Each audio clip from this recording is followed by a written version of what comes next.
balkanization, how many radicals are there? How many sleeper cells? How many terrorists? I did hear a head of one of the intelligence agencies, I can't remember which one it was, European intelligence agencies, our problem's always been we're trying to find that needle in haystack. And the problem is there are more needles now, and the haystack is getting bigger. So I mean, I don't take any joy or pleasure in revealing that truth, but it's a truth, it's a reality that we have to face. Sir? Yes, sir. As newly elected chairman of Homeland Security, as you mentioned earlier, I'm curious as to your thoughts about... When they ask questions, could they stand up? I have a hearing problem. I don't know if anybody else does. Oh, sure. If you don't stand up, you can't hear.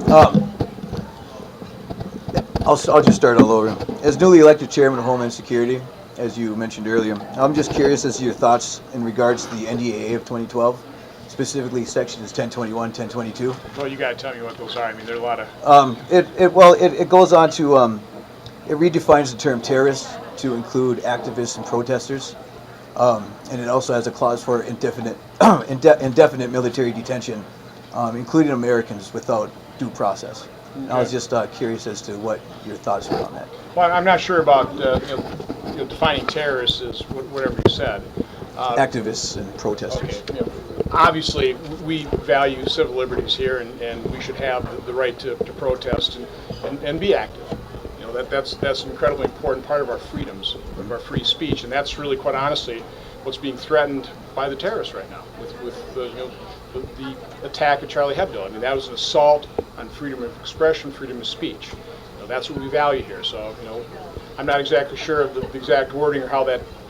I haven't heard that being implemented. Let's put it that way. I would certainly fight that kind of implementation. In terms of indefinite detention, we are talking about unlawful combatants. They're not part of any nation state. They're really not protected by the Geneva Convention, from my standpoint. They certainly deserve no American constitutional rights.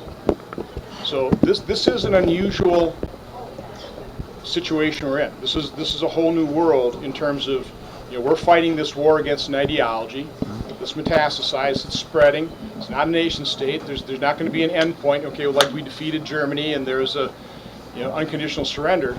This is much murkier, much more difficult. I think we have to evaluate each one of those individual circumstances. And by the way, we've done that, not successfully. Well, there are a lot more detainees in Guantanamo. By the way, I've been down there. It's a first-class detention facility. These people are treated with true humanity. And talking to the interrogators down there, though, the way you gather that intelligence, the way you interrogate prisoners effectively, is you get as many as you can that are unlawful combatants, that are terrorists, that are the worst of the worst, and you start talking to them over time. And you talk to a bunch of them, and you start finding out what the discrepancies are. And that's how, over time, you start gathering the type of intelligence that hopefully at some point in time will be useful to us in terms of keeping this nation safe. So, I think it's a big mistake to be releasing into parts of the Middle East, some of these high-risk terrorists that we know. And the administration right now is banting about the fact that, well, there's only a 30% recidivism rate. Nobody can tell you what that really is, but it only takes one terrorist to try and set off a bomb on a flight on Christmas Day over Detroit. So I'm pretty concerned about these release of these high-risk detainees. What we should be doing, and trust me, I realize that it's hard to capture these people. And the finest among us who actually risk their lives trying to do that, they have my ongoing gratitude. But if we could capture more of these terrorists, these unlawful combatants, that would be good for America, and we should be housing them in Guantanamo, and we should be interrogating them over a long period of time. Are you reading what is happening over in Syria? It's a tragedy that it takes a video of the beheading of American journalists to arouse America's attention. More than 200,000 Syrians have been slaughtered by Assad, but in that fighting, like 9 million of them have been displaced. Well, this is a tragedy on a massive human scale. Are we going to sit by idly and just let that happen? I don't think the civilized world can do that. And again, I'm just so grateful to the finest among us, people that are step up to the plate, defend our freedom, travel halfway around the world to do so. I'm we're just so lucky in America to have folks that are willing to do that for us. Ma'am. Yes, as Chairman of Homeland Security, I'm sure you'd be involved with the sequestration that's going on. And the way I understand it, in 2016, there will be a 10% cut across the board in veterans' pay and benefits because of the sequestration, including things like TRICARE, tuition assistance, rehabilitation for wounded warriors, and so forth. And also the Department of Defense will see a 10% budget cut, which means reductions in our military's ability to recruit trained qualified people and our ability to ensure that we can train and equip our military to meet the readiness and response to operate in this globally unstable world. So, will you address that? Well, first of all, you got to always define cut. I mean, what we're doing is we're certainly holding some government spending flat, not increasing. There's some agencies that might actually experience real cuts, but in general, you're talking about cutting reductions in baseline. There aren't too many areas of the federal government that spend money efficiently. Now, our military is very effective.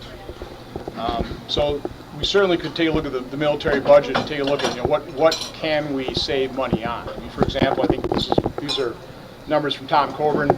I can't totally vouch for him, but I think this is accurate. It costs the military about $55,000 per student to educate children of our military members. So we ought to take a look at some of those things. We ought to look at the civilian workforce. One of the things that I thought a pretty notable statistic is when Donald Rumsfeld was there, he said there were about 17 layers between him making a decision and being implemented in the department. When Robert Gates was there, I think that had grown to over 30 layers. So the layers of bureaucracy in the Pentagon have definitely grown, and we can't afford to hollow out our nation's military. We certainly do everything we can to make it more efficient. We'll never be fully efficient. If there's one area of bipartisan agreement, though, in Congress, I mean, I can testify to this, it's support for the finest among us, for our veterans. I mean, if there's a funding request for veterans, it sails through. So, certainly, I think every member, including myself, will certainly fight to make sure that we honor our promises to our veterans. And the other question I have is in regard to the story that's been in the news this week as far as the Oklahoma VA fiasco and so forth and everything that's going on there. I saw you on the news and you kind of said you wanted to refrain from too much comment, but is there a way that we can get a bill through that would allow the leadership of the VA to make these decisions to get rid of people or dismiss people who are abusing the system? Right now it goes through some kind of a board of review or something. Yeah, let me talk a little bit about the whole VA scandal, because I wanted to spend my first vote on that and let you know what happened. But obviously, the problem with the VA has been known for quite some time. It's a health care system run by the government. It's very bureaucratic. Senator Tom Coburn wrote an excellent report. One of the things he revealed is that the average caseload in a doctor in the VA is about 1,200, in private practice closer to 2,400. It's almost double. Okay, so again, you've got a VA system that's pretty, just isn't all that efficient. Now, I will say, since that, while I've been senator, from day one I visited the VA facilities. I've redoubled my efforts. My assessment of Wisconsin VAs is that we've got really dedicated individuals really trying to take care as best they can with the finest among us. Looking out for PTSD and really being sensitive about that. So I've been very impressed. Now, the parking lots are full. The wait times may be long, but my assessment, again, you only see what you're kind of shown is, and also talking to veterans. We've held a number of remote listening sessions, and the feedback we're getting has largely been pretty positive. Now, what happened in Toma, though, is certainly an exception, and one we have to really delve into. I did talk to Jason's father and his widow today, and the stories they tell are just tragic. Here was a young man who was addicted to painkillers. And he obviously had some mental issues, and the solution to it was giving him more opiates and more painkillers, and it was the toxicity that ended up killing him. So what I've offered the family, if they are willing to do so, is let's take this tragedy and let's make some good of it so it doesn't happen again. I mean, it's hard. I mean, you're a doctor, right? I mean, those of us that aren't, I mean, we really value the expertise of the medical community. And the Hippocratic Oath says, first do no harm. So we just kind of assume that, And so you've got a doctor that's prescribing this stuff, and you're thinking they know what they're doing, they're not going to do any harm. Well, in this case, I think they did. So I offered the family, we can do field hearings.